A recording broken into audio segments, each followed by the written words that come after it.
Subscribe करें हमारे YouTube channel को और बेल आइकन को प्रेस करें हमारे लेटेस्ट वीडियोस को देखने के लिए।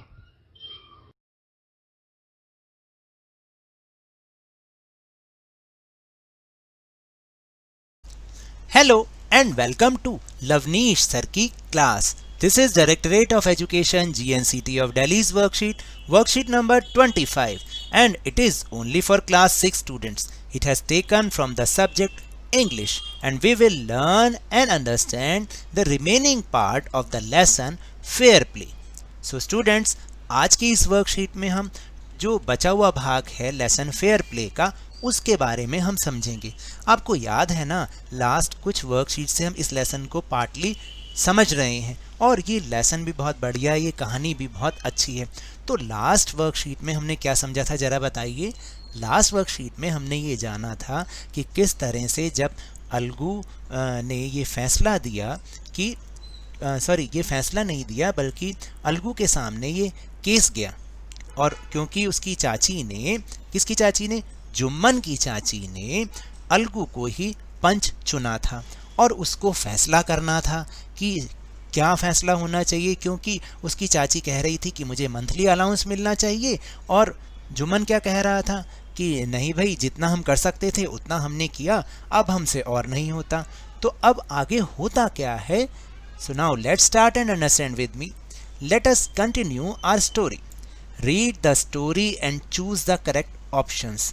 तो यहाँ पर आपको अब आज बहुत ही बढ़िया पिक्चर के साथ स्टोरी दे रखी है, जिसको आप पिक्चर देख के भी बहुत अच्छे से समझ सकते हैं। So let's start story. Jumman was cross examined bye Algu and others, यानी अब जुम्मन से और लोग भी सवाल पूछने लग गए। अलगू ने तो पूछे ही पूछे, और जो दूसरे, क्योंकि पंच में तो पंचायत में तो 5 लोग होते हैं ना, जिसमें मेन पंच तो अलगू चौधरी था जो उसका फ्रेंड था, और बाकी के जो पंच थे वो भी उसको क्रॉस एग्जामिन करने लग गए और उससे सवाल पूछने लग गए। फिर we have gone into the matter carefully. In our opinion Jumman must pay his aunt a monthly allowance और as the property goes back to her. फिर अलगू चौधरी अपना फैसला सुनाता है। क्या सुनाता है?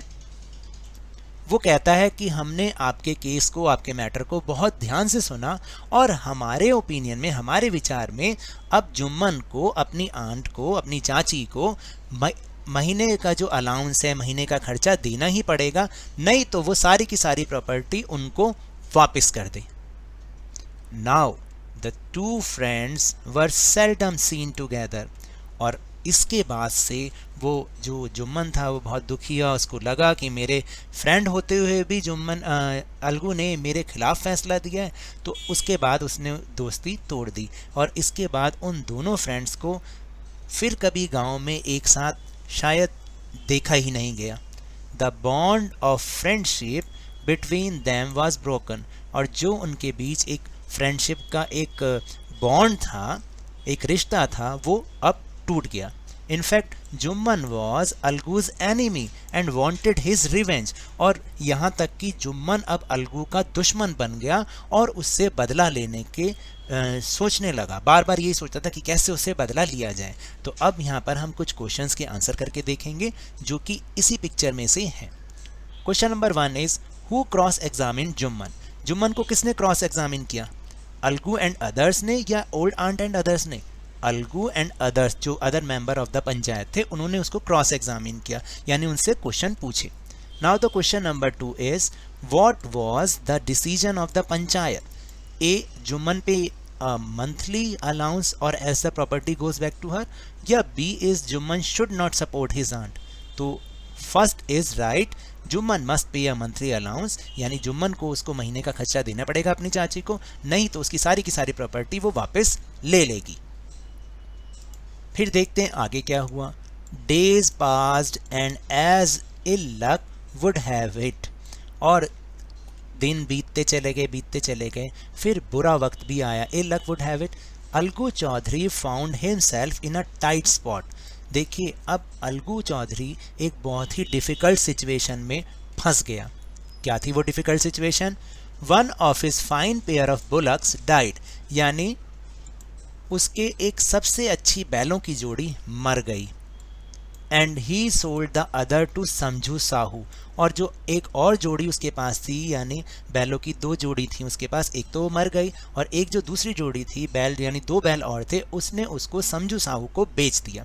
अ cart driver of the village, cart driver का मतलब होता है जो बैलगाड़ी चलाने वाला होता है, उसको उसने जो दूसरे 2 बैल थे उनको बेच दिए।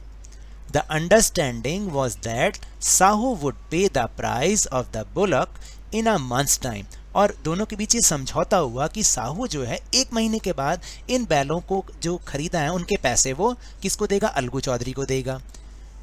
It so happened that the bullock died within a month। और क्या हुआ कि जो बुलक्स, उनको जो बैल उसको बेचे थे समझू साहू को, वो भी 1 महीने में मर गए। तो ये बहुत ही डिफिकल्ट सिचुएशन हो रही थी। Several months after the bullock's death, Algu reminded Sahu of the money he hadn't yet paid, but Sahu got very annoyed। तो देखिए बहुत महीने बीत जाने पर भी, बैल मरे हुए भी बहुत महीने बीत गए और अलगू उसको बार बार साहू को पैसों के लिए रिमाइंड कराता जा रहा था जो उसने अभी तक नहीं दिए थे। लेकिन साहू जो था वो बहुत ज़्यादा गुस्सा हुआ इस बात से। क्यों गुस्सा हुआ, आगे क्या हुआ देखते हैं। बट उससे पहले question number 3 and 4। Question number 3 is what problems did Algu experience, क्या प्रॉब्लम हुई अलगू को। तो A is one of his pair of bullock died and he sold the other to Samjhu Sahu that died within a month, या he fail सिक, वो बीमार हो गया, या ऊपर वाली सिचुएशन थी। तो ऊपर वाली सिचुएशन थी कि उसका एक पेयर जो बैल था, बैलों की जोड़ी, वो मर गया और दूसरे पेयर को उसने समझू साहू को बेच दिया, जो कि वो भी 1 महीने के भीतर मर गए। Question number 4 is who is Samjhu Sahu, Samjhu Sahu कौन था, अ वॉशरमैन और cart driver of the village. Yes, B is the right answer, a cart driver. Cart driver का मतलब बैलगाड़ी चलाने वाला, गांव की एक बैलगाड़ी चलाने वाला एक व्यक्ति था। Now the remaining story. फिर समझू साहू अलगू चौधरी को क्या कहता है, देखिए। I can't pay you a penny for the wretched beast you sold me. मैं तुम्हें एक नया पैसा नहीं दूंगा उसके लिए जो कि पहले से एक अधमरा जानवर था जो तुमने मुझे बेचा, उसके लिए मैं तुम्हें अब 1 पैसा भी नहीं दूंगा।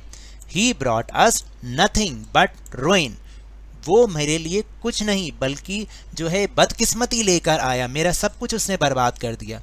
आई हैव अ बुलक, मेरे पास भी बैल हैं, use it for a month and then return it to मी।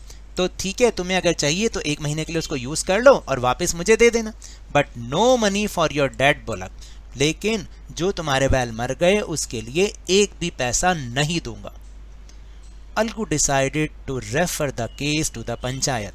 फिर अलगू ने ये निश्चय किया कि वो अपने केस को पंचायत में ले जाएगा। For a second time in a few months preparations for holding the panchayat were made.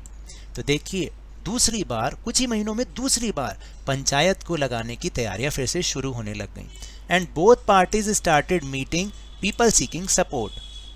और दोनों ही पार्टीज यानी समझू साहू और अलगू चौधरी अब वो मीटिंग करने लग गए अपने अपने लोगों से और उनका सपोर्ट प्राप्त करने लग गए, क्योंकि जब पंचायत में जाते हैं तो उनके सपोर्ट में भी तो बहुत सारे लोग होने चाहिए ना। Now the question number 5, circle the correct meaning of the following words और फ्रेजेस। आपको नीचे दिए गए वर्ड का सही मतलब बताना है। जैसे first word is ruin, ruin का मतलब क्या होता है, डिस्ट्रॉय या important. First is destroy, ruin का मतलब होता है डिस्ट्रॉय या डैमेज। उसने कहा था ना कि वो मेरे लिए कुछ नहीं लाया बल्कि उसने मेरा सारा कुछ बर्बाद कर दिया। And second is tight spot, tight spot का मतलब होता है डिफिकल्ट सिचुएशन यानी कठिन परिस्थिति। मॉर्निंग नहीं होता क्योंकि ऊपर अभी हमने समझा कि several months after the bullock death ये वाला पढ़ा था ना ऊपर कि वो he found himself in a tight spot, उसने अब अपने आप को एक बहुत ही डिफिकल्ट सिचुएशन में पाया। तो टाइट स्पॉट का मतलब है डिफिकल्ट सिचुएशन यानी कठिन परिस्थिति। सो आगे क्या होता है नेक्स्ट वर्कशीट में समझेंगे। So now that's all for this worksheet. अगर मेरे इस तरह समझाने से आपको थोड़ा सा भी समझ में आया हो तो इस चैनल को ज़्यादा से ज़्यादा सब्सक्राइब कीजिए, लाइक कीजिए और बहुत ज़्यादा शेयर भी कीजिए।